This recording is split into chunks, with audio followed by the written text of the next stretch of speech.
The background of this is that I did create a graduate level medical school curriculum on SIBO between 6 and 8 hours long, depends on how I give it each year. So that is what I'm bringing to this course, that material, but more. It's a comprehensive training course.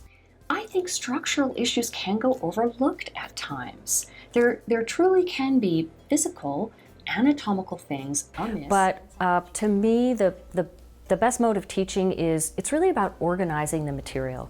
But synthesize, of course you have to have a broad understanding and synthesize it, but organizing it, like you say, step by step, this comes here, and just making it simple to apply. So the other thing I really like to do is focus on clinical.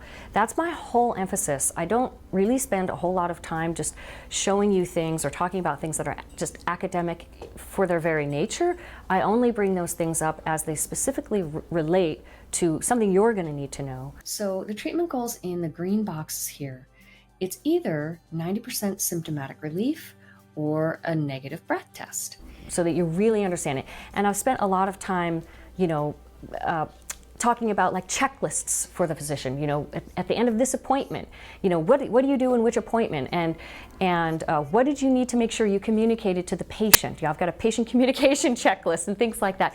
Really very, very clinically applicable. For the clinicians who take this class, I want to teach them how to think about this condition. Because if you have that, then the protocol itself doesn't matter. You'll be able to adapt whatever you need to and whatever you have in front of you to help in the circumstance of SIBO. And that's what we all want. That's what doctor training should be.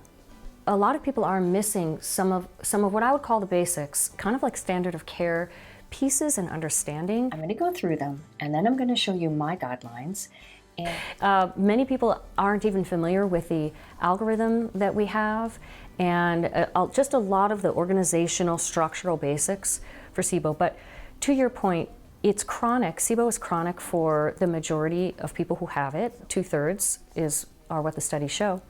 So when you have a chronic condition, you need to understand long-term management and really how it fits into all the other diseases that cause it and that it coexists with.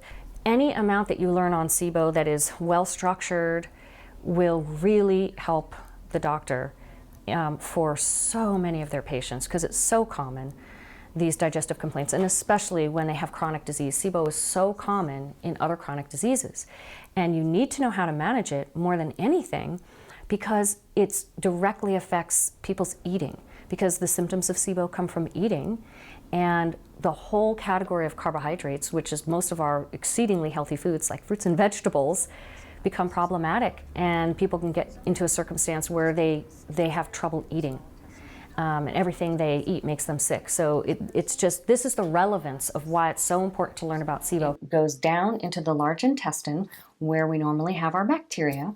Even if the person has other chronic disease or other complicated circumstances, through that, we need to be able to manage the SIBO appropriately and well so that they can eat.